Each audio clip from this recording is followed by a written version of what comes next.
Priority 1 message from Starfleet coming in on secured channel.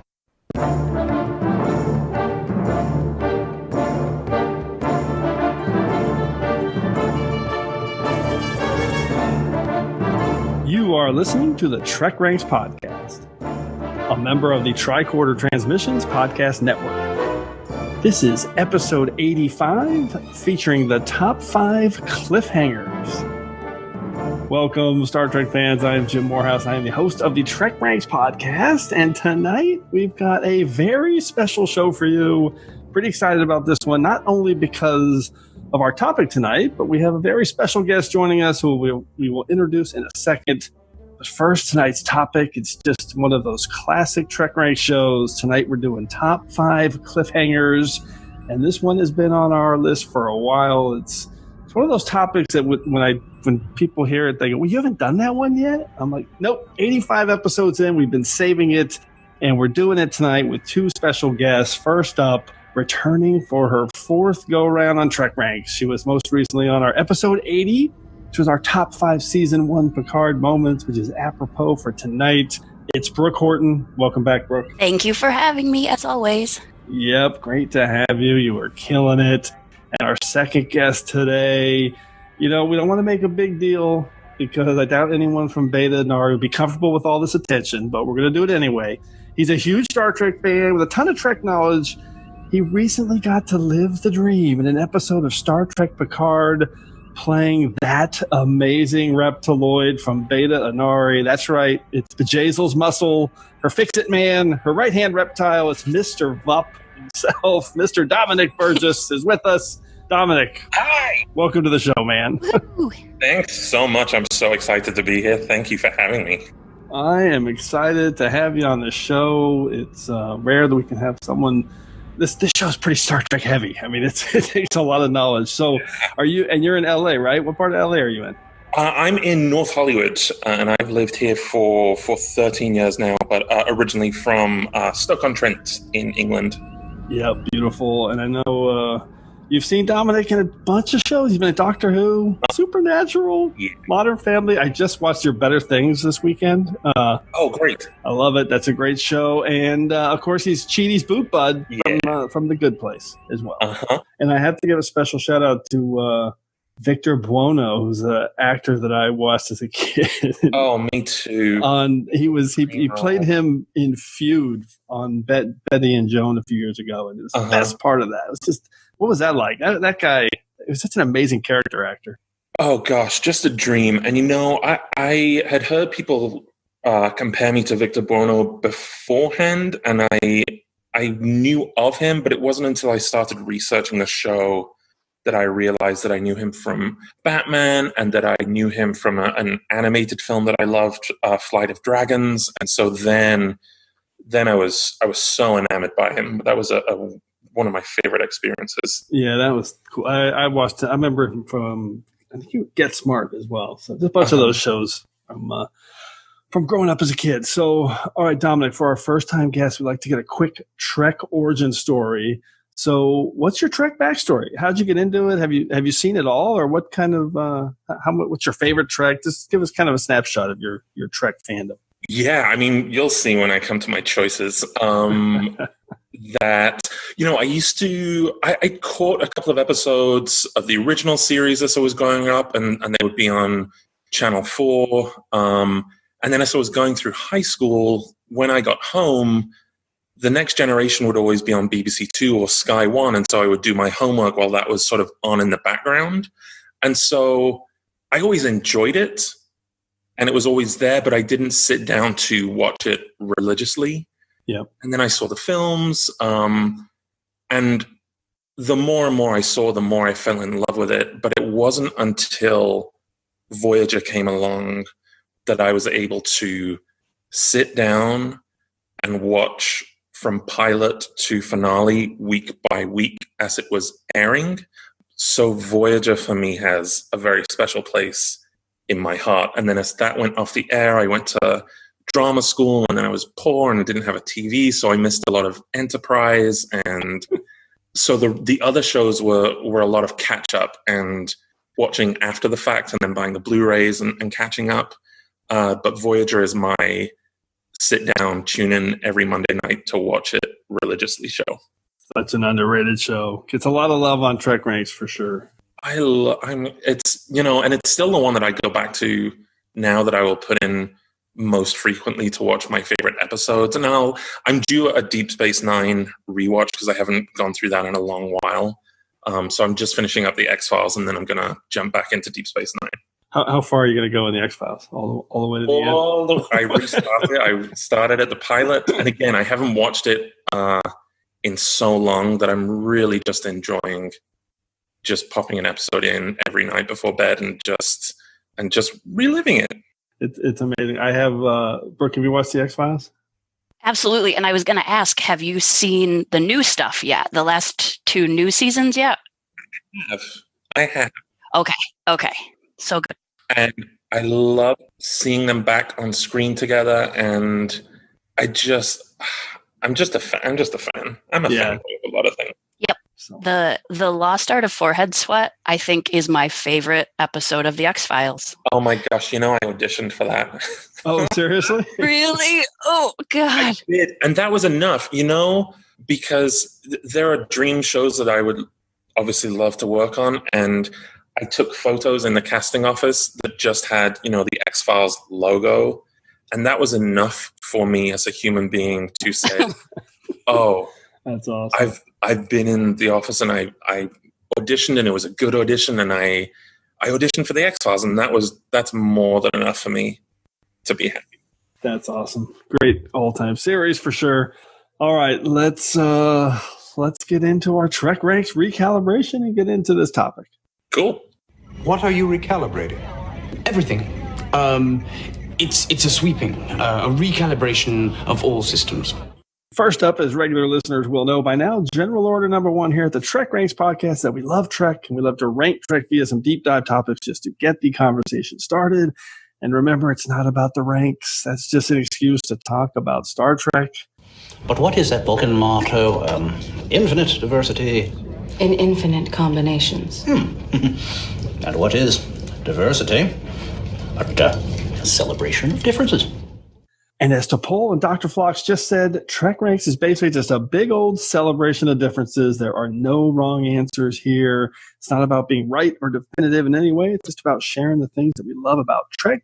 And we love it all, from TOS to TNG, straight through to Enterprise and the Kelvin timeline, and now Discovery and short treks and Star Trek Picard as well. It's all fair game here on the TrekRanks podcast.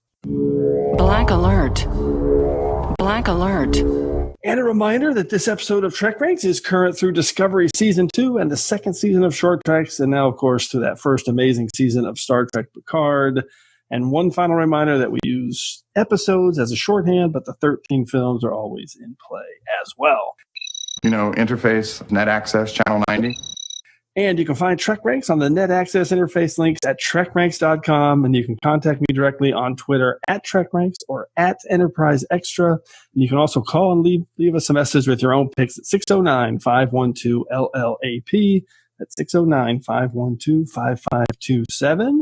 Okay, so Brooke and Dominic, why don't you guys let everybody know how they can get a hold of you on the net access interface? Brooke. I am at A Whale in the Moon on Twitter, and as I have always said, come see us at STLV, which sadly is probably not going to be a thing this year, and probably shouldn't be, but maybe next year will be amazing. 2021 will be here before you know it. Dominic, how about you? What's the best way for people to get a hold of you? I'm Mr. Fuck. Of course you are.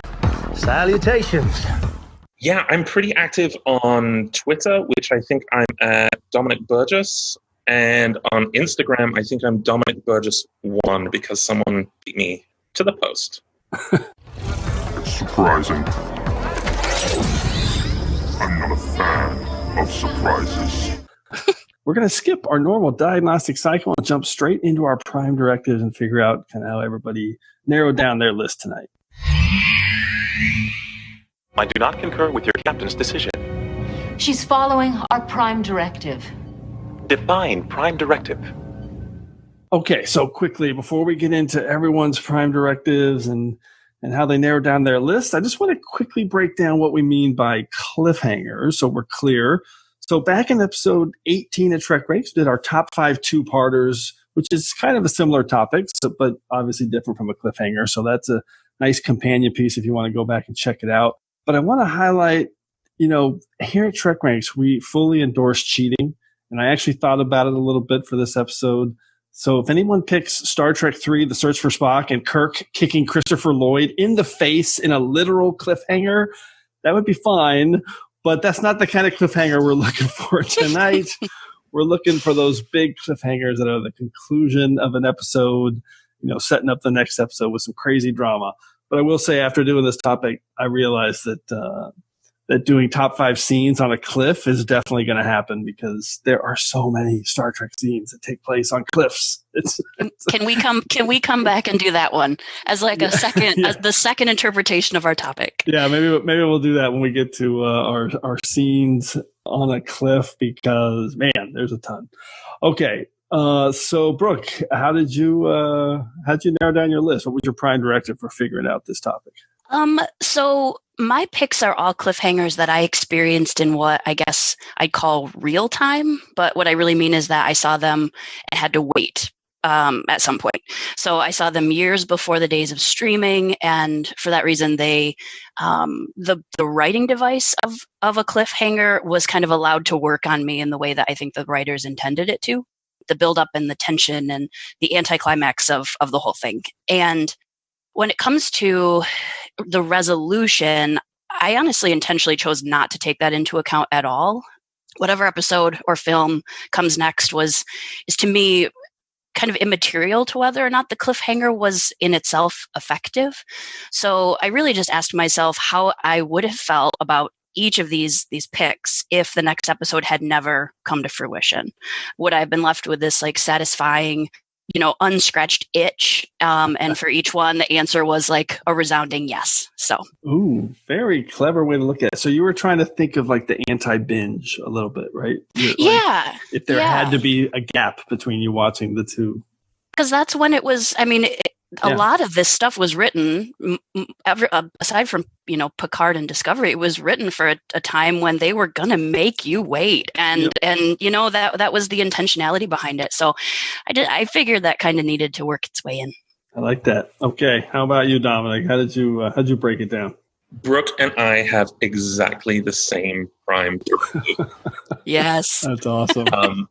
I chose it based on my feelings at the time and watching at the time and just my guttural reaction, because a lot of the stuff, like I mentioned, I watched and I binged after the fact, where you could watch an episode and just put the next Blu-ray in and carry on. So a lot of these choices are also based on that wait time or maybe the unexpectedness of it being a two-parter. Sometimes you put it in and it doesn't tell you that it's a part one beforehand, and then the realization of, oh gosh.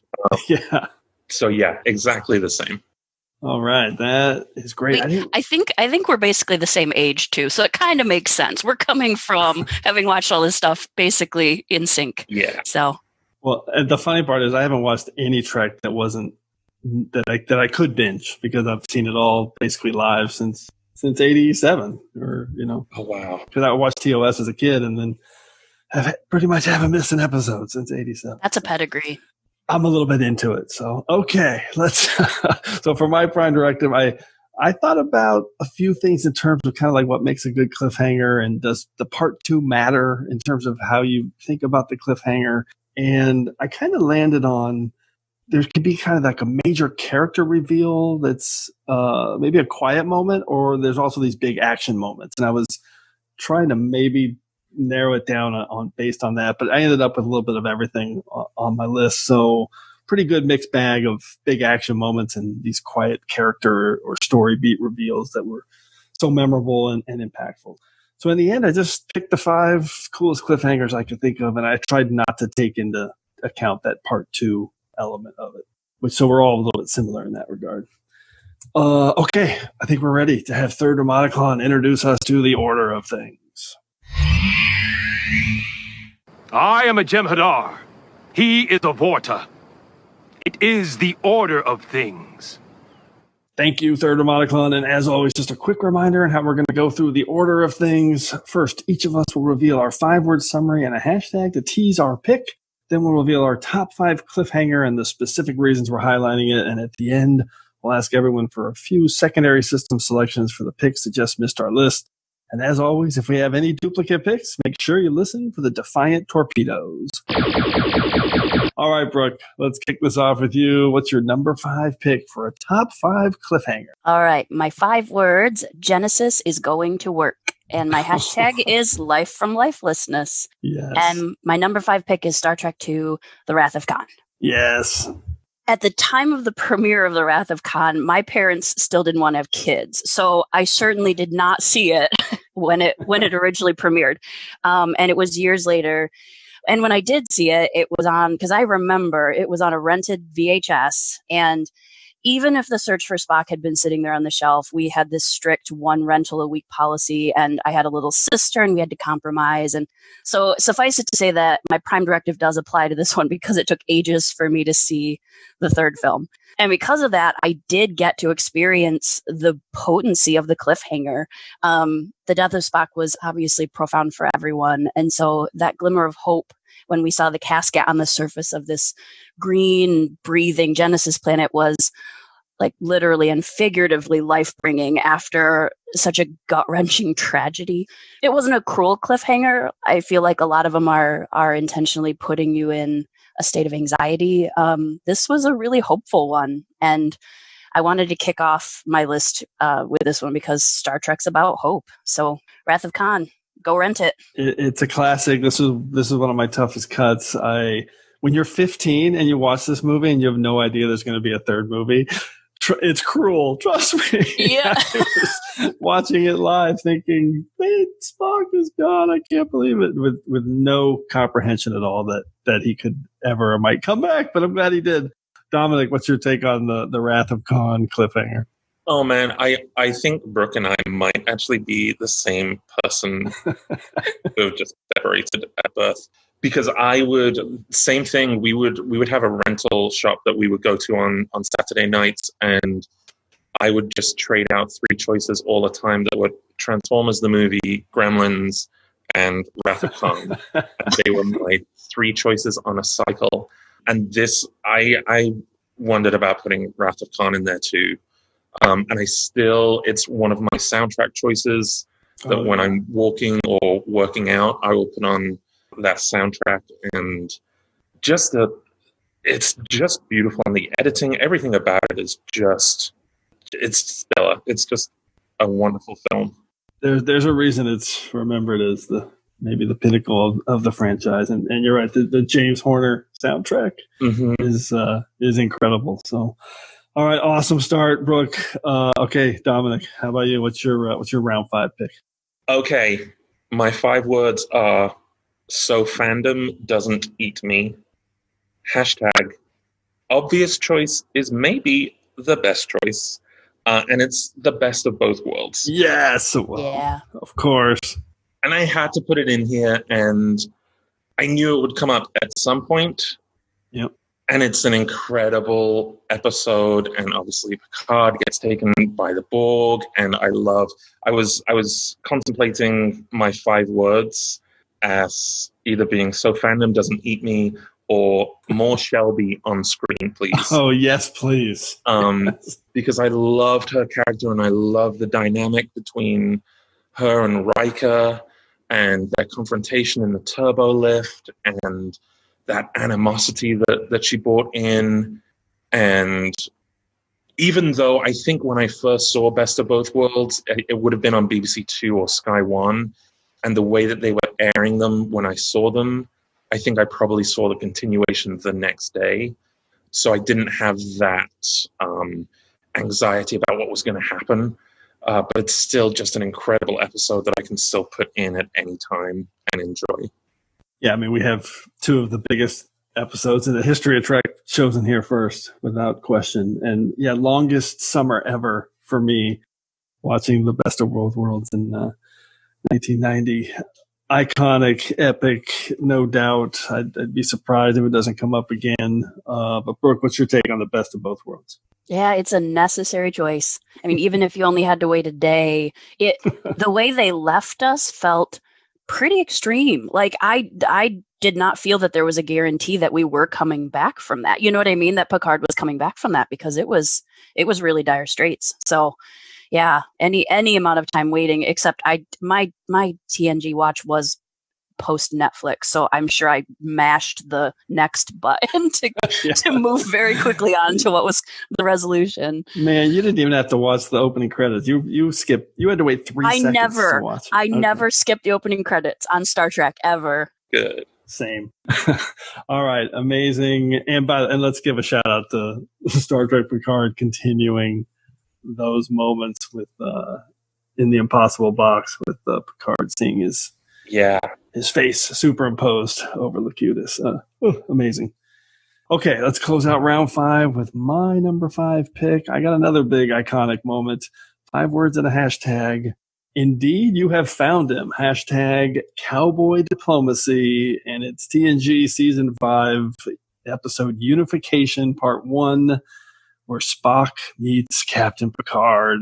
And this is one of those quiet character reveal moments, because you kind of knew it was coming in the entire episode, but it was such a huge moment when Spock shows up in the cave and announces he's there on Romulus and meets Picard. And I just want to highlight, this was like an incredible time when this episode came up, and it was released November 4th, 1991. Gene Roddenberry died about 2 weeks earlier and was memorialized at the beginning of the episode with a title card, which is amazing that it was the one with Spock and Picard memorializing Gene Roddenberry's passing. And then Star Trek VI, The Undiscovered Country, came out 1 month later. Oh, wow. On December 6th, 91. And that was, of course, written and directed by Nicholas Meyer, but Leonard Nimoy had a story credit for that episode. So I just remember that time being a diehard fan, thinking all of those things happening at one time in basically an 8-week window. Pretty amazing, and just a memorable moment in Trek to finally see Spock revealed in this epic 2-parter. Dominic, what's your take on Unification? Oh, I love it. I don't think I appreciated it as much the first time I watched it when I was, 13, 14, 15. Yep. Because it's more of a heady, talky episode. Yep. But now I can sit down and I can watch it and I can appreciate it, and Patrick Stewart in his Romulan makeup and the meeting, and just I'm a fan of relics and seeing those old characters come back in and crossover shows and crossover characters. But it felt so seamless that it didn't feel like a gimmick, that it felt natural. And I'm curious, when it was going to air in America the first time, were they hyping it up as sort of the return of Spock over here? They were, and then they remember they showed him right at the beginning of the episode, so you kind of knew he was in it, because they showed like a fuzzy screenshot of, hey, we have to find Spock. So I remember people being like, "What? That's all he's in it for the last second?" That kind of thing. But you only had to wait a week. But yeah, it was pretty hyped up, and it was also hyped up as a tie-in with Undiscovered Country coming out, a month later. You are among friends, Captain. I have come on an urgent mission from the Federation. I'm looking for Ambassador Spock. Indeed. You have found him. Captain Picard.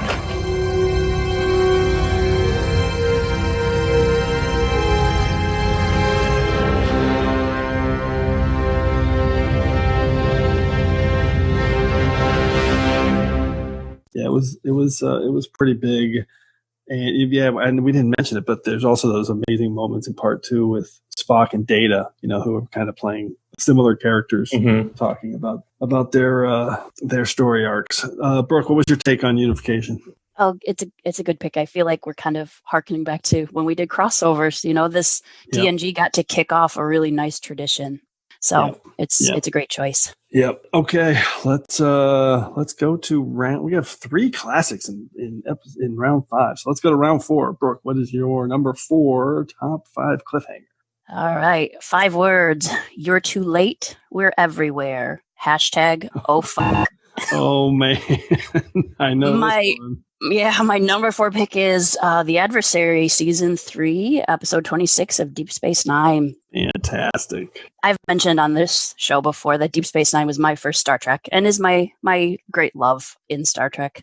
When it came out in 1993, I was almost 10, and I would watch with my dad, but then he kind of dropped away, and that would leave me staying up really late watching the show alone. And then afterward, a lot of times I'd go to bed in our creaky old farmhouse, and everyone else would be in bed and it'd be dark. And so by the time this episode aired, a few years in, I knew that I loved Odo, but I also knew that the idea of changelings was kind of petrifying, or maybe the idea of changelings became scary when they became part and parcel with the founders, I guess I should say. They were pretty nasty bits of business, and they happened to be changelings. And so at the end of this episode, when, Odo becomes the first changeling to kill another of their kind, and this founder, the look on his face, for one, is just twisted.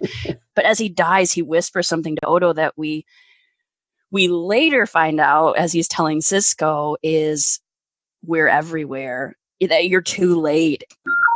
Captain, there's something you need to know. The changeling, before he died, he whispered something to me. Go on. He said, "You're too late. We are everywhere."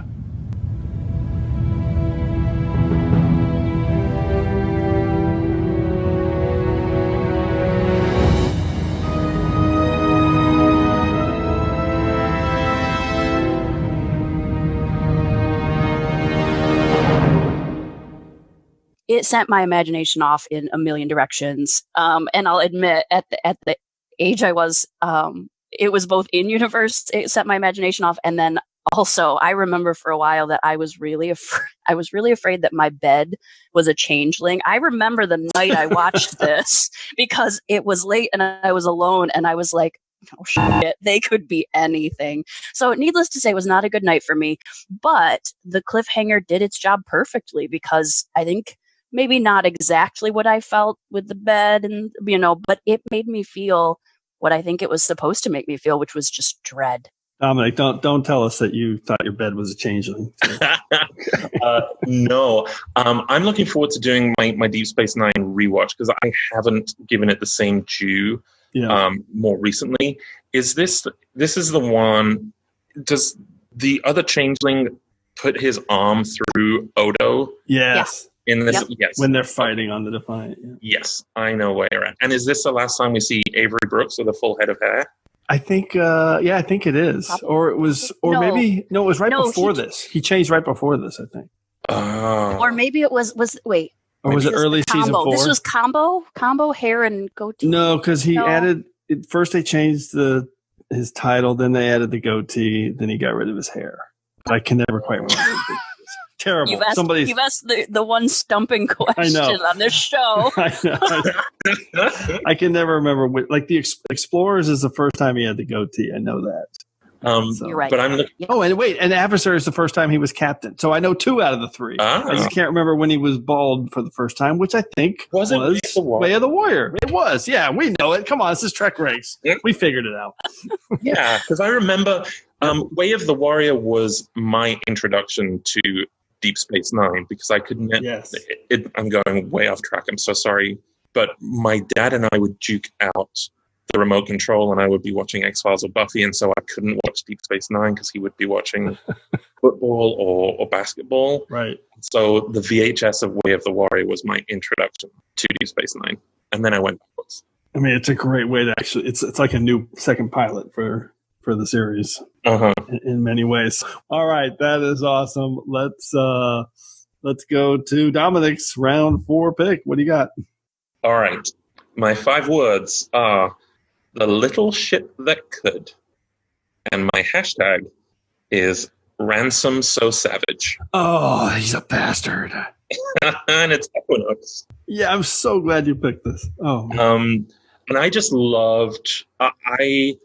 I always imagined a Star Trek or a Voyager where their ship was just getting beaten up all the time. And so to see this other smaller ship that had been through that experience was so exciting to me. And I always think Star Trek is at its best when it's asking these moral questions of what would you do? What should we do? And I think I always like to think, oh man, what if Seska had been on the Equinox? Like she would have been running that show, and she would have gone home. And I just love the setup, and I love the dark version of the Doctor. And I just loved seeing another Federation ship. There's something about seeing two Federation ships go head that is so exciting to me that probably stems back to Wrath of Khan. And I remember seeing that cliffhanger and being like, oh boy, here we go. And that cliffhanger was epic with the nucleogenic alien just going straight at Janeway. And fade to black. Have a good summer. Take it to the lab. Sir, engines are up and running. Set a course for the Alpha Quadrant. Course laid in. Maximum warp. Engage.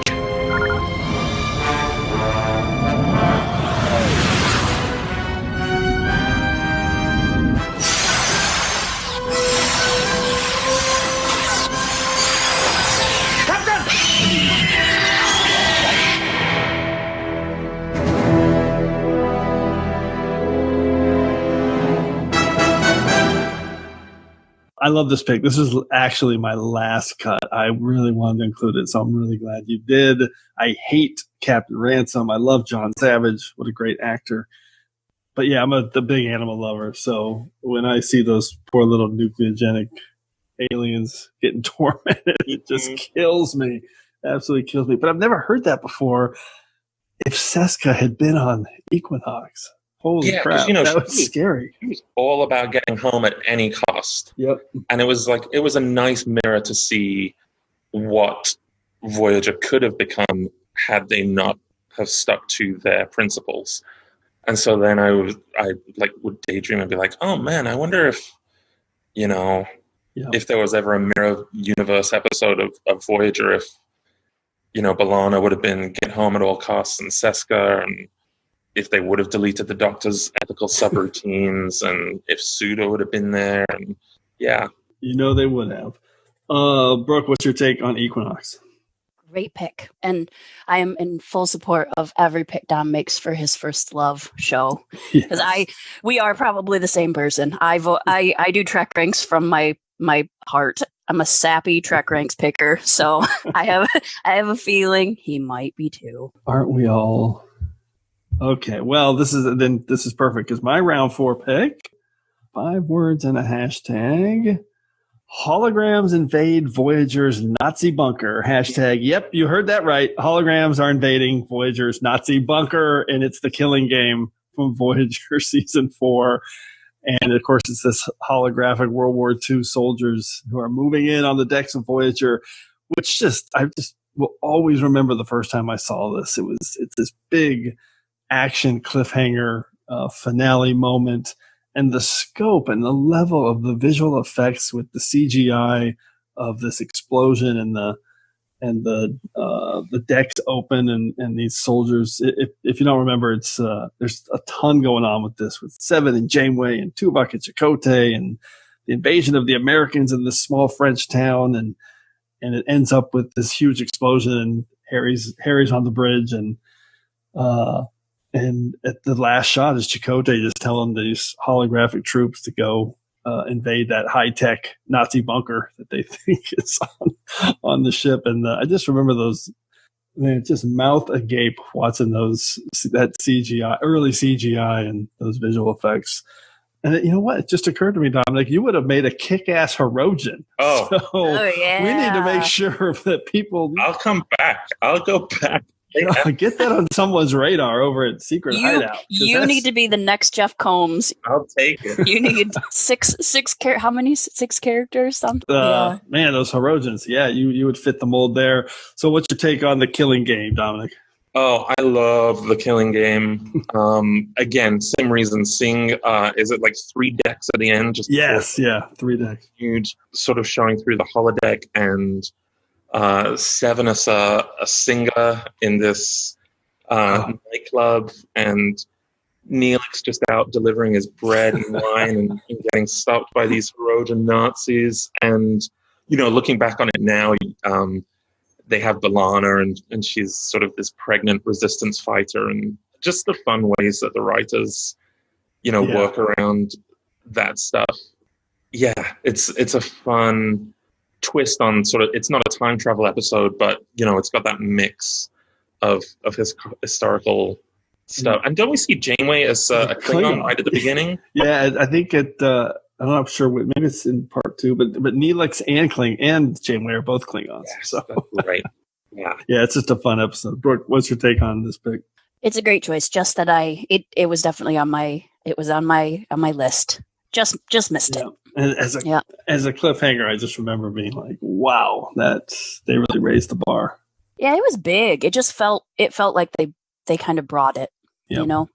Okay, let's go to the soup round. Round 3, we call it the soup round because we did a show once, top 5 food moments, and everybody picked soup in the 3rd round. So I said, hey, it's now the soup round. And one of them was Seska bringing the soup, too. Okay, let's go to the soup round. Brooke, what's your number 3 pick? And now, as I'm sure that somebody out there has said, it's time to pay for the soup. Number 3 pick of my 5 words: the lost art of hyperbole, #maniacal laughter. And my number 3 pick is The Bride of Chaotica, season 5, episode 12 of Voyager. Oh, interesting.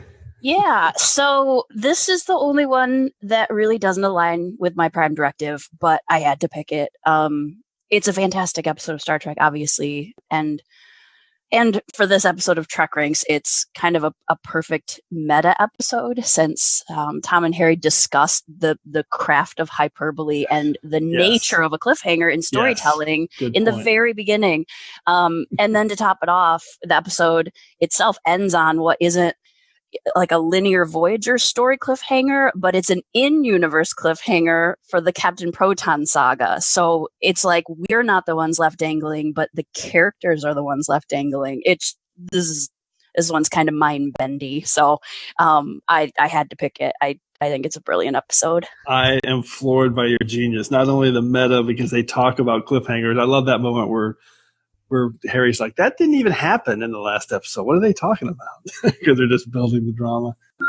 Captain Proton travels millions of miles to Planet X, where he will invade the Fortress of Doom. Chaotica fires his fiendish death ray. Certain death for Proton as his rocket ship bursts into flames. We didn't burst into flames in the last chapter. Why are these recaps always so inaccurate? Well, they brought people back to the theaters. Cliffhangers. The lost art of hyperbole. You ready? Aye, Captain. Let's get this show on the road. And then they have the question mark at the end, like in Flash Gordon. So good. So good. Dominic, what's your take on this one? I love it. Just from a point of view of watching other actors have fun and to be able to camp it up, and seeing, Kate Mulgrew really get to chew scenery and have fun, and the black and white aspect, and just that nice element of escapism and the relationship with Kim and Paris. Yeah, I think it's a lovely pick. Yeah, really, really smart, clever pick. Not a 2-parter, but definitely a cliffhanger. I love it, Brooke. Okay, Dominic, how about you? What's your round 3 pick? All right. My 5 words. Surprise, not a 2-parter. #wake me up before you go. And it's Dragon's Teeth from because it's kind of a big cliffhanger. Yep. 7 of 9 wakes up this race called the Vaudois, and they find out that they're this military race that's been dormant for hundreds and hundreds of years, and they've sort of woken a sleeping giant. And when that episode ended, I remember at the time thinking, oh boy, these guys are going to be around, and now they're going to be causing trouble. And then they never came back again. Yeah. But I remember that at the time, that episode ending and feeling like, oh, maybe like they're going to get a serial arc of these guys coming back to torment them. And then as I grew older and I started reading up more on the episodes, I remember reading that originally it was going to be a 2-parter. Yeah. And then they wrote it as one episode and then wishing that it had been a 2-parter. And it's so dense and the effects are so nice. And I just love this episode. I love it too. It's huge ambition in this episode. And I did the same thing when you hear later that, it was going to be a 2-parter, and you realize that makes sense because there's so much in it and going on. And if we ever do, and we are going to do it someday, top 5 like unfinished storylines, this is going to be a popular pick because, I mean, this is total cliffhanger at the end. Like, oh, we're going to see these guys again. And I don't know if it just didn't work out, or they bit off more than they could chew with all their storylines. But it's a bummer that we never saw them again. But I think in Star Trek Online, or one of the kind of the Vaadwaur are a big part of. They have a big storyline, I think, online. I'm not a big gamer, so I don't know. But I remember somebody saying that on a previous episode. Brooke, what's your take on Dragon's Teeth? Love this episode. It's just funny because at this point in Voyager, some of the races that you're like, they shouldn't still be around, you've seen so many times, they keep coming back, and you don't. And these guys, you don't get it. You don't get that. You don't get that resolution. So it's a very good choice. And it actually would have made sense with these guys to keep coming back because of their tunnels or whatever. Yeah, that's right. That's right. So meanwhile, you see the hierarchy coming back every. I think at least once a season for like the last 3 seasons. Those are those guys who have to check everything with their hierarchy, Oh, I love those guys. All right, let's close out the soup round. I had to go there with this one. 5 words and a hashtag. Set a course for Andoria. Hashtag Andoria. Double hashtag. Is that Morehouse in the background? Yes, it is. It's Star Trek Enterprise. The episode is Awakening. And I had to pick this one. And Dominic, if you're not aware, I had the good fortune of appearing as an extra in one episode of Star Trek Enterprise because I won a walk-on role. Oh! And which means I paid the most money because it was an auction. Oh, wow. And there was a lot of great stuff in this episode. I got to fire the phaser, got to do a lot of cool things, and it's a big episode. But the cliffhanger of this, at the end of this episode, it's really cool because basically Saval is now kind of a good guy in Enterprise, and he's telling Trip that Valas, the big heavy, is not only wiping out these Cyrenite dissidents in the Fords, but he's planning to attack Andoria because he thinks they're developing this Xindi weapon. So at the end of this part 2, to set up part 3, Trip comes out and he announces, sits in the captain's chair and says, set a course for Andoria. And in the background, pushing buttons on the monitor is my big head.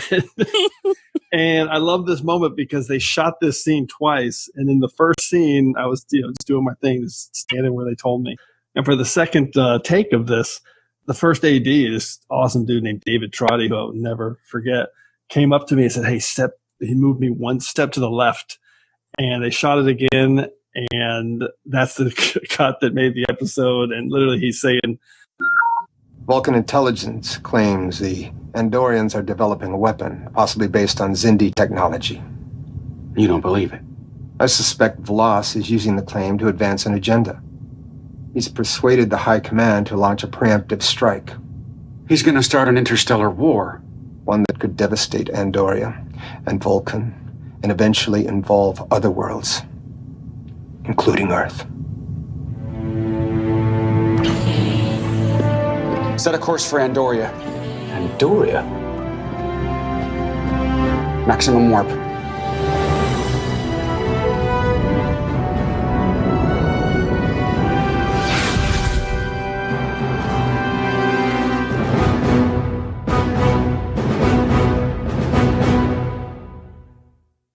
my head is there and it says to be continued. And I freaking, man, I just love that moment. It's so cool, I gotta say. So have you seen much Enterprise, Dominic? I have. I didn't get to watch Enterprise until I bought the box set. And so that was, gosh, maybe 5 years ago that I did a full watch of Enterprise. And as I was watching it, funnily enough, I ended up in an acting class with Linda Park. And so then that gave me a whole new level of appreciation, because then it felt like I was just watching a friend. But I need to do a full rewatch of Enterprise, because it was one of those where I felt like I binged it so fast that I didn't absorb everything. It's fun to watch now. Like Voyager, it feels a little bit, it's of its time, it's these standalone episodes with some underlying arcs, but it just feels good. It's fun to rewatch. I think you'll latch onto it the way you did Voyager. Brooke, how about you? Awakening. Sorry to be such a homer on this pick. No, I'd try to shoehorn your episode in to probably every TrekRanks if it wasn't so redundant. Feels respectful. No, great pick, and obviously a great little trilogy. Yeah, so. The Vulcan trilogy, amazing. Okay, so let's go to round 2. Brooke, what's your number 2 cliffhanger? All right, my 5 words: don't unpack yet. Dukat, and my hashtag is Cisco Program 197. My number 2 pick is Call to Arms, season 5, episode 21 of Deep Space Nine. Ooh. I mean, Deep Space Nine shook things up constantly. Everything we know up to this point gets changed in this episode. It felt like we'd taken 3 steps forward and then 4 steps back. And the 5 seasons that we'd seen so far had not only not happened, but we were worse off than we were when this all started. The station, which Terok Nor, again, as Dukat reminds Kira in this episode, it's back in the hands of the Cardassians. All the Starfleet personnel are gone. We find Kira and Odo and Quark smack in the middle of just a station full of Cardassians.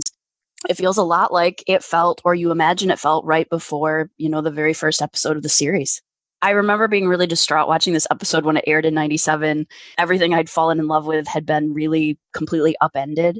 And then with minutes left, and of course, what you're watching it live, you're watching the clock, that there's not much time left. Minutes left, that baseball on the desk. Mm-hmm. And Dom, you'll do your rewatch, and then I think I remember the baseball on the desk. Dukat sees the baseball, and then he's like, yep. Oh, he's coming back. Yep. So Weyoun, I love Weyoun as a character, but I love that he has no idea what the object even is, much less what it stands for. And I love that Dukat not only knows what it is, but he knows exactly what it means. And when you watch it, it's going to nag him. He's going to lose sleep over this, because who really wants Ben Sisko gunning for them, right?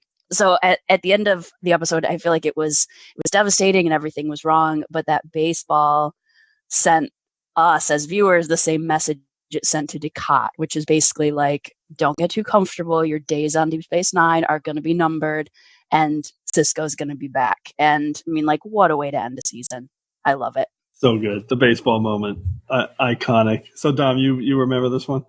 I think I do. Yeah. Is this the episode where Sisko doesn't go back for Jake as well? That he says he... Yep. He realizes Jake hasn't joined them, and he's like, well, can't go back. And then this kicks off the whole Dominion War arc, right? Yep. Yeah, I remember it.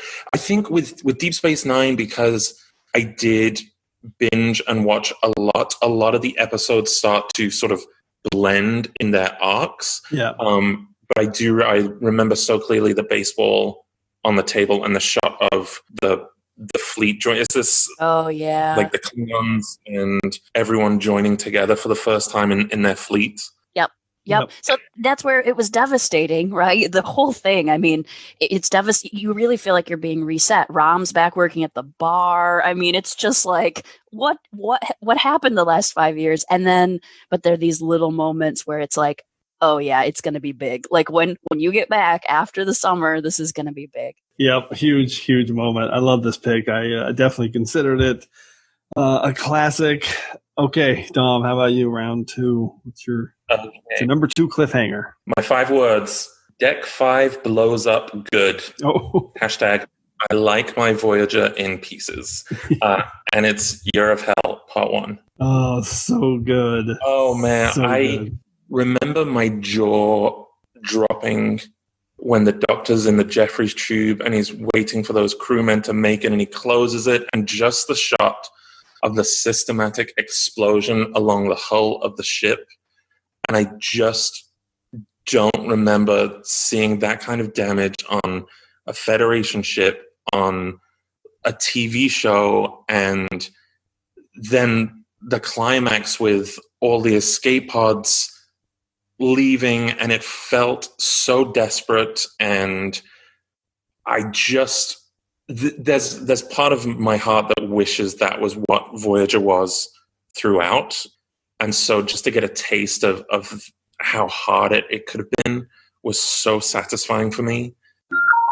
The senior staff and I will remain on board as long as possible. We will try somehow to rescue Tom and Chakotay. The escape pods are equipped with subspace beacons. That's how we'll keep track of you.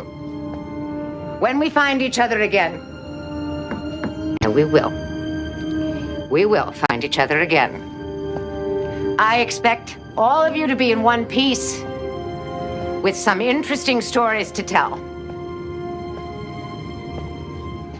Good luck.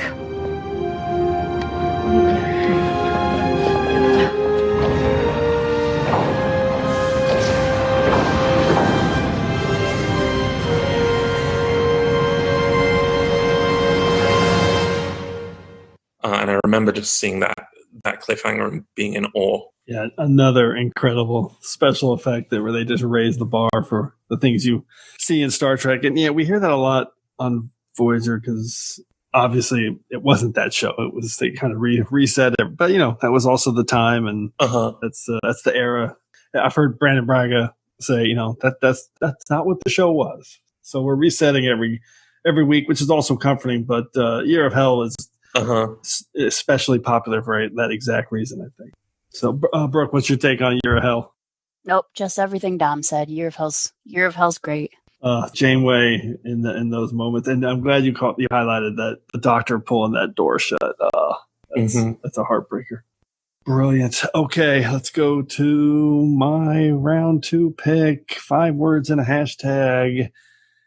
Ain't that right, new boy? Hashtag. The name is Bell.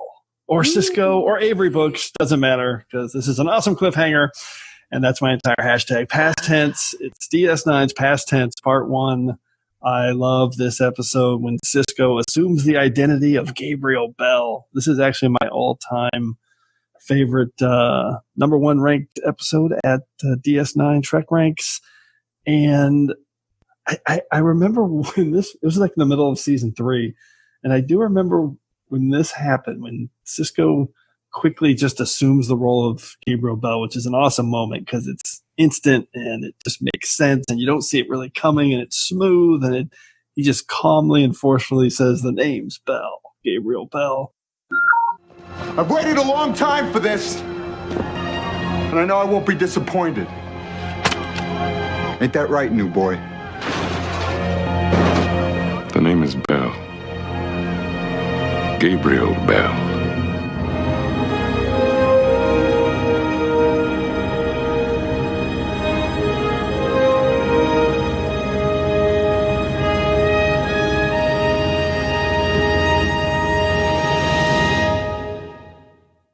And I remember sitting there thinking, man, I think I like Deep Space Nine better than The Next Generation. It was the first time that thought popped into my head in like 1993. So amazing moment.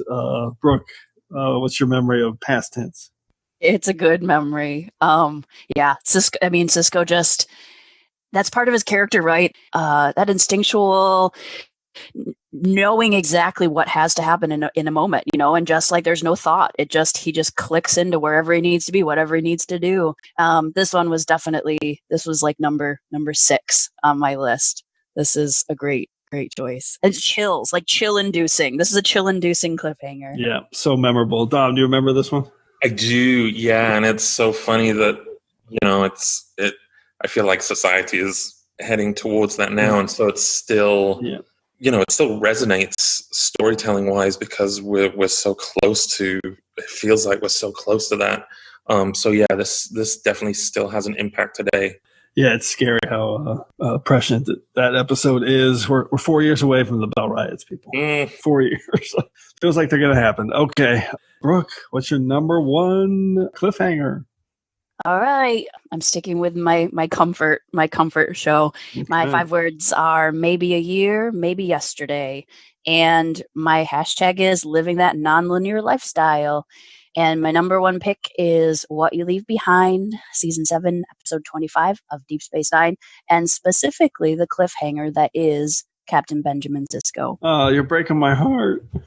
Well, that's why that's my thing on this show. Yep.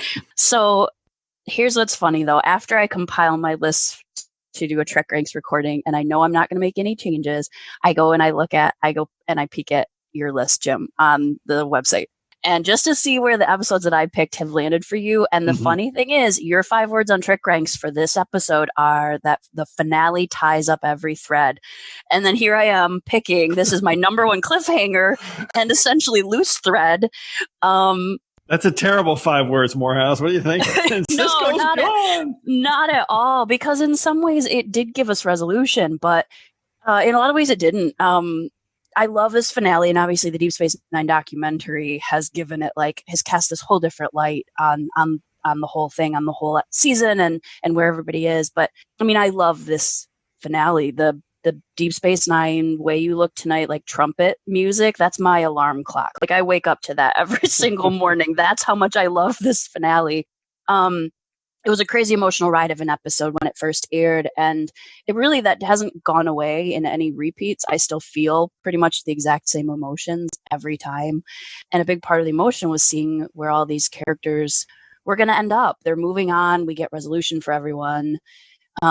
Mostly happy, it's like bittersweet, but we don't get resolution for Sisko, who you could argue is kind of a level of main character that Michael Burnham is in Discovery. The words that he speaks to Cassidy when they're in they're in the wormhole, it kind of left me feeling like, it was so cryptic, and like this story could go in any one of a million directions.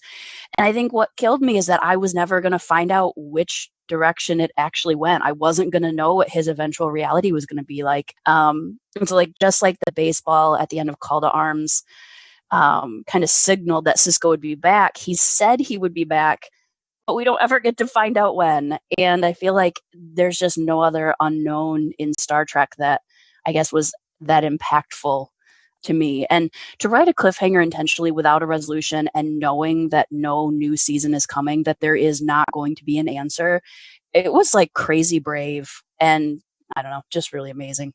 It's a really clever pick, and for sure not knowing Sisko's in, but I'm curious, Dom, have you I have.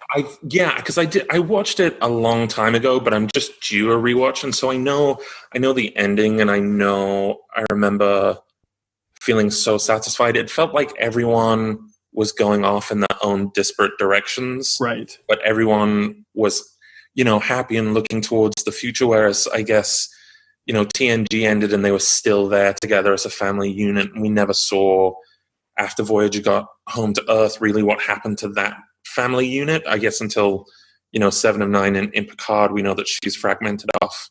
But this felt like everyone was getting their own departure and looking forward to their own futures. Except Sisko. But it was also the end of what you knew his journey was becoming throughout the series. And not getting promoted. And when you rewatch it, Dom, I highly recommend afterwards you watch the DS9 documentary. I did watch the documentary. Oh yeah, because the season 8 stuff there is just amazing. With Nog coming and getting it's we don't talk about that. I know it's still not over. It was so interesting. Really well done. Yeah. So good. Okay, great pick, Brooke. Really clever. Okay, Dominic, what's your number one pick? Okay. It's going to be controversial. It's not the best episode, but I'll get to it. My words, Baby's first 2-part episode. Hashtag there's worms in those caves. And it's basics from Voyager.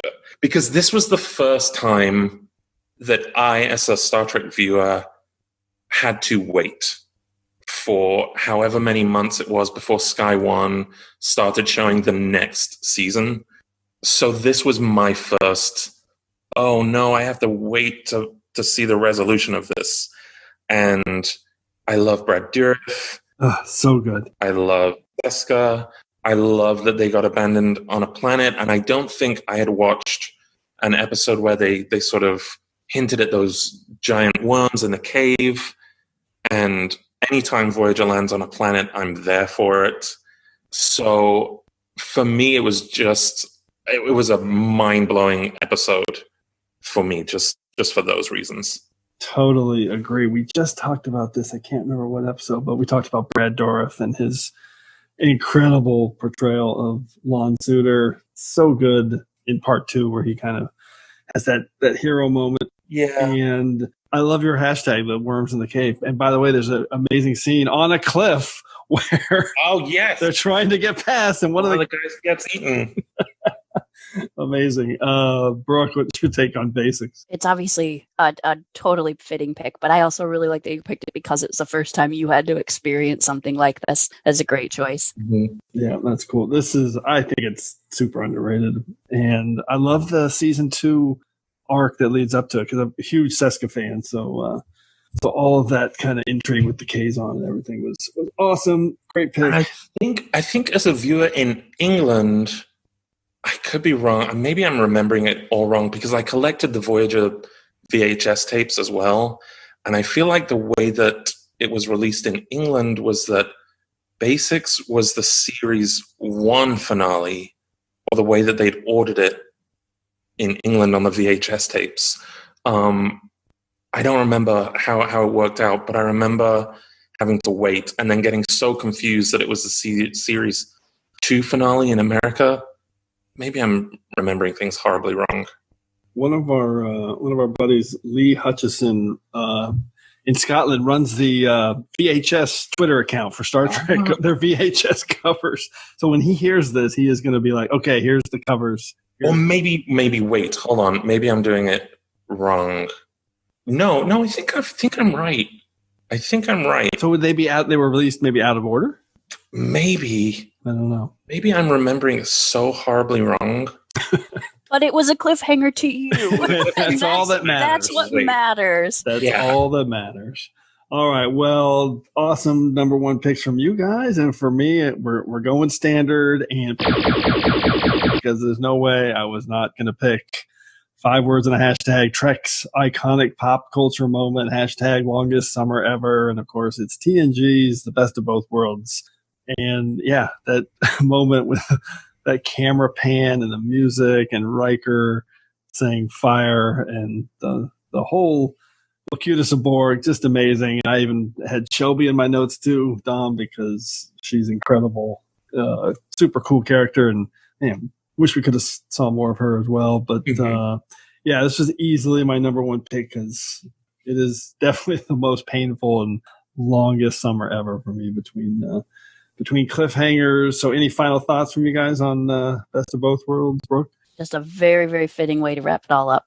Agree. 1 duplicate. How about you, Dom? Any other thoughts? Yeah, it's just a classic. And I went to watch when they were doing the Blu-ray restoration. I went to watch it on the big screen when they put it on the big screen. Yep. And oh man, it holds up. It holds up. Just awesome storytelling. Yeah, that was fun to watch it as one big movie. Okay, so let's rattle off a few secondary systems picks. If anybody has any episodes maybe just missed your list. Let's see what you can do with the secondary systems. Brooke, how about you? Any you have? There were definitely a few that you guys mentioned, so I won't repeat those. But I think the one that I really wanted to include, because I have such acute memories of it from when I was a kid, was the end of Broken Link, when Odo reveals that Gowron is a changeling. There's just such a good energy about that scene. Everyone's gathered together in the promenade, and it had been a really great episode, and it would have really aligned with my Prime Directive, because he was wrong, but who cares? For that episode, we thought until we watched the next one that Gowron was a changeling, and so it turned out he wasn't. But you know what? It was effective. So perfect cliffhanger. Yeah, just missed. Classic Deep Space Nine, bait and switch. I love it. Dominic, how about you? Any close calls? So many close calls. I had Future's End and Scorpion. I put Blood Fever down just as the first. Yes, the Borg on the end of the planet there, where the music rises and it sort of a great moment, hyped that expectation of what was going to come. I had Redemption down there from TNG, Tears of the Prophets. I had a whole bunch.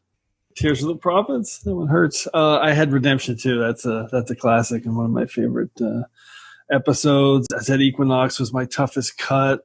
One of my other tough cuts was a setup for your episode was Absolute Candor, when 7 of 9 beams onto the ship and says, "You owe me a ship, Picard." I was on the floor like, wow, what a moment that was. And funny story, they actually emailed me the wrong script. I'd been cast, and then they sent me that episode. So I got the shock of reading through. I knew they'd sent me the wrong episode, but it was like, awesome, I'm going to read it. And so I had the joy of reading it on the page, and my jaw hitting the floor. And then someone from production was like, "Whoops, wrong script.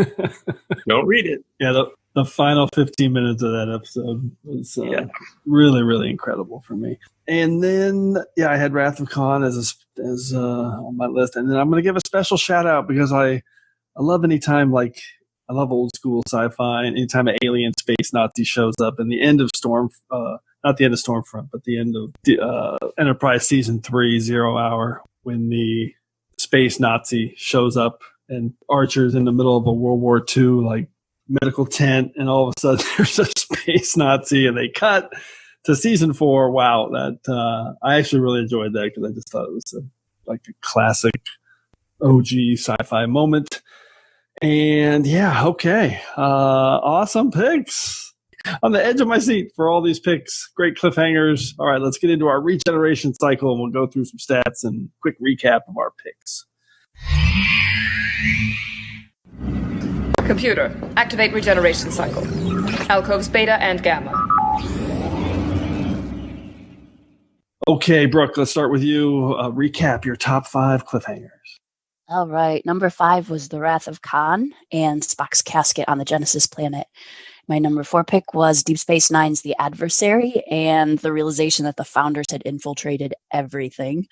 My number 3 pick was Voyager's The Bride of Chaotica, with both its discussion about cliffhangers and its in-universe cliffhanger. Number 2 was Deep Space Nine's Call to Arms and Sisko's baseball message to Gul Dukat. And my number 1 pick, the Deep Space Nine series finale, What You Leave Behind, and the unknown destiny of Benjamin Sisko. I love it. So you had 1 from TOS, 1 from Voyager, and Where Your Heart Lies, 3 from Deep Space Nine.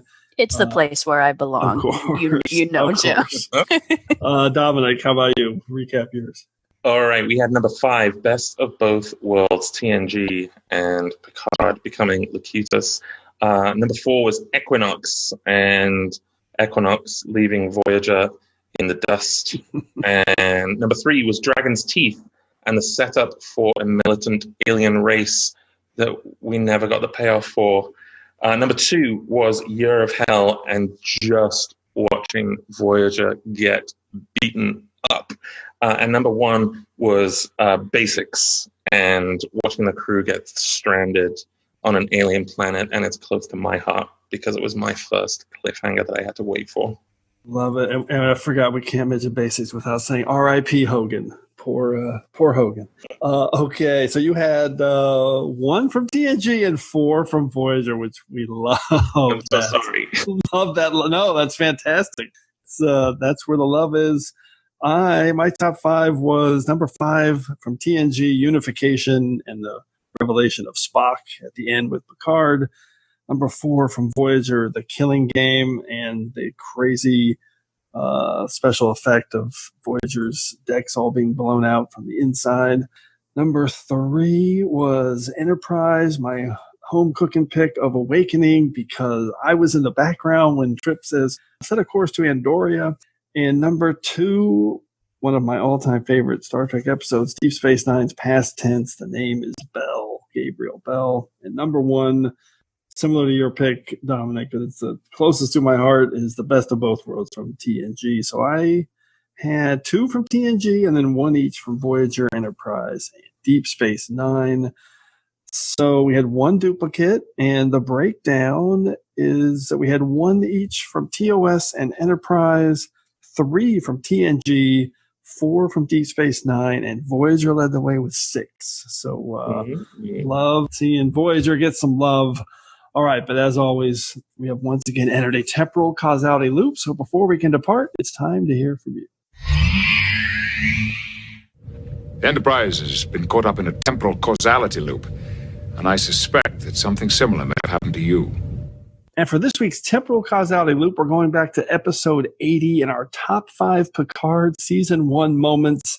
We've got 2 amazing lists for you. First, we got a lovely DM from Michael, who is at Michael Angie on Twitter.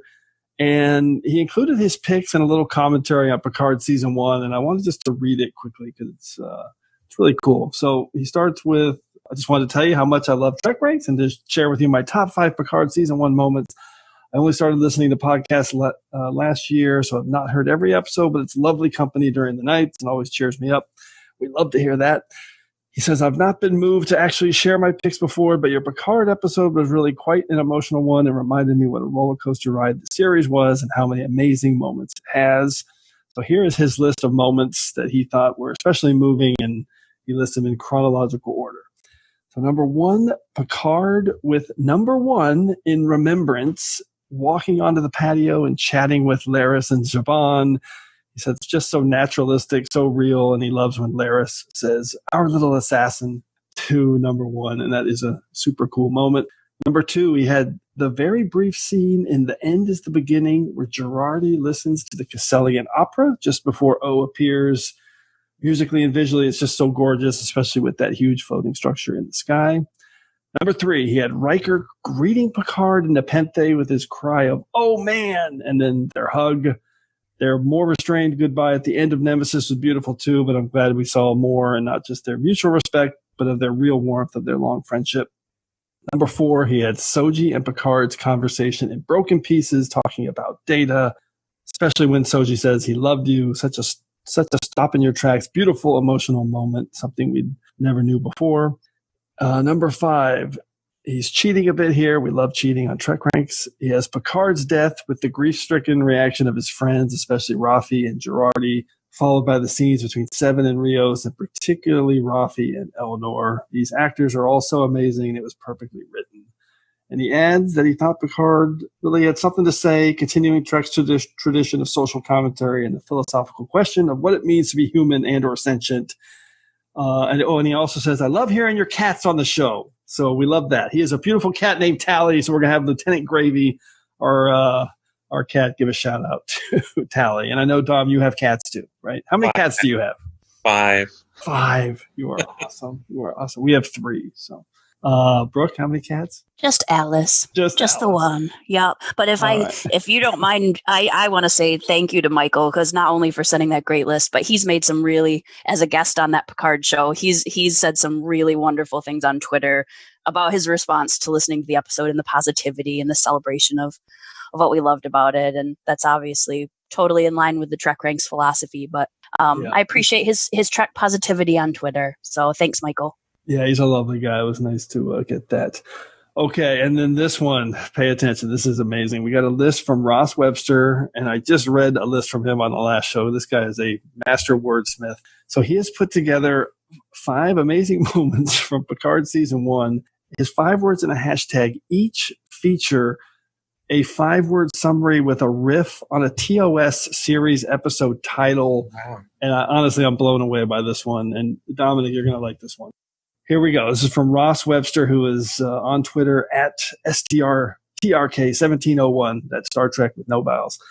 Number 5, his production design moment, the rearranging and shifting walls of the artifact, and his 5 words and a hashtag, a piece of the artifact, hashtag sheer fucking cubist, which I love. And a piece of the action, a piece of the artifact. Brilliant. Number 4, actor Michelle Hurd from Stardust City Rag, his 5 words and a hashtag, and the children shall leave, hashtag everybody herds, which is really good. Of course, the riff on and the children shall lead. Number 3, Dabo Round. The constructed languages in Nepenthe was his wildcard pick, and his 5 words and a hashtag, by any other linguistic construction, hashtag Ardani. Of course, a riff on by any other name from TOS.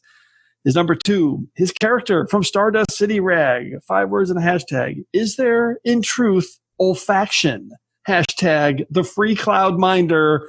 It's Mr. Vup was his. Yeah. So, I mean, his 5 words, is there in truth olfaction? Amazing. I love it. Okay. And his number 1 was the Impossible Box. What are girls made of? Hashtag Zalmak from the Romulan. So sort of what are little girls made of? Incredible list from Ross. The guy just is amazing. He's a really, really clever guy. And he picked Mr. Vup as his character. I love it. Thank you so much. Super cool. Now what can possibly be worth reneging on a deal with the Romulan secret police? I can explain. Maybe you aren't aware, Mr. Rios. We Beta Annari have 1,253 olfactory receptor genes, which means, among other things, I can smell a lie. So, Mr. Rios, proceed with caution. All right, so once again, those picks, more than enough to get us out of this week's temporal causality loop. So as always, I want to thank everyone for all of your great responses to the TrekRanks podcast. Please keep your list coming to me at TrekRanks so we can retweet them. We also want to hear from you, so put together your own list of top 5 cliffhangers or lists from any of our past shows. Give us a call at the Tricorder Transmissions at 609-512-5527. That's 609-512-LLAP, or you can always just record your own list and send me a DM. We can connect that way. So hopefully we'll hear from you so you can be featured on the next episode of TrekRanks. And on the next episode of TrekRanks, we're doing an episode I've been planning for a while. This is the topic I really wanted to do. I think it's going to be a lot of fun. It's going to take some time to edit. It's going to be the top 5 moments in song. And for that one, we mean like in-universe moments in Star Trek where there is a song either playing in the background or, and not like, I don't mean like over production element. I mean, in the episode where a favorite character is singing a song or something along those lines. So we might get some Vic Fontaine love here for you, Brooke. Yeah, and there's actually a lot more song moments in Star Trek than you might remember. So Dominic and Brooke, if you had to choose off the top of your head, and I'm putting you on the spot, one Star Trek moment in song. Oh boy. What would you pick, Brooke? That's I think this qualifies. I think that I would pick because it stuck with me for years is when the recording of Vic singing I'll Be Seeing You, which is already a haunting song, is playing as Nog is laying in the cave in the middle of that battle, about to lose his leg. I mean, that would have to be my first pick. Yeah, theoretically they were playing that one in the caves to try to calm everybody's nerves in the siege of AR-558. Yeah, right. Bashir made a recording to take with him, I think. Yeah. Well, Dominic, you mentioned 7 before, so that could be a choice. But anything off the top of your head? Gosh, I think because it's still so recent for me, Blue Skies was so prevalent in Picard and tied it up so nicely, with Data singing in Nemesis and the record. I don't know if you heard the recording that they did But yeah, for me, Blue Skies is sort of still resounding for me. That's a great pick. And it was I remember that moment when you realized that Issa Briones was the voice of Blue Skies at the end of Picard. Was like, wow, that was really, really special. So amazing. That's going to be a fun episode. I'm looking forward to it. I got a long list of choices I gotta weed down. Awesome. Just a huge thanks to Brooke Horton and Dominic Burgess. Really appreciate you guys taking the time to come on the show. Any final Trek subspace communications you guys want to relay before we depart, Brooke? No, it's always a blast. And this time was especially, I mean, what an honor to be on the show with, well, let's be honest, two Star Trek alum, right? Like no. Chronologically, Jim, you were on the first show, and I think Dom's been on the last show. I mean, if we're in universe chronology, but yeah, I mean, Dom, I've seen you in so many things. You've been a part of so many shows and franchises that are really dear to my heart. So it's been an absolute pleasure meeting you. And oh, thank you. Yeah. Yeah, hope you had fun, Dominic. I had the best time. Thank you so much. Anytime I get to talk about Star Trek is a fun time for me. All right, well, we'll hit you up again when we have a good Voyager topic.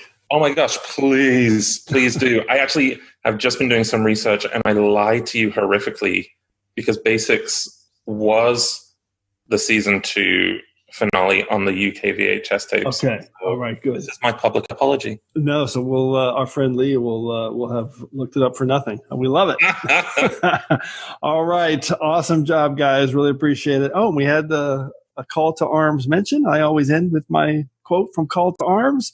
So here we go. Thanks, everyone, for engaging with us here on episode 85 of the TrekRanks podcast. As always, I want to close by saying I'm looking forward to standing with you again here in this place where I belong. I am Locutus of Borg. Resistance is futile. Your life, as it has been, is over. From this time forward, you will service us.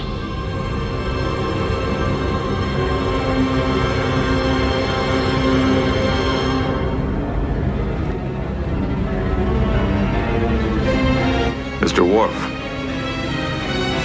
fire.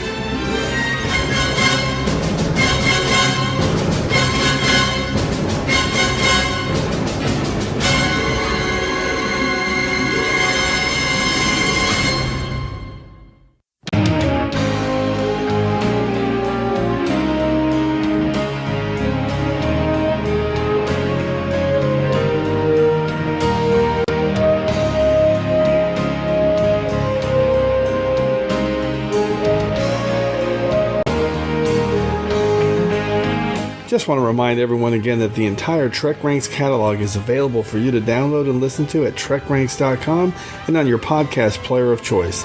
Our episodes never get carbon dated, so check out the topics you've missed and maybe just want to listen to again over at TrekRanks.com.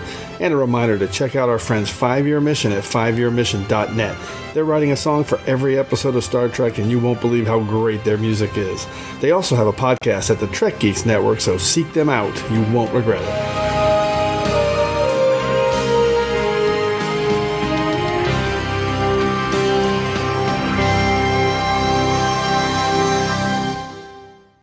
But be warned, you have not seen the last of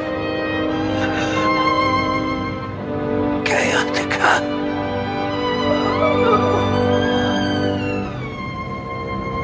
The end of a twisted madman.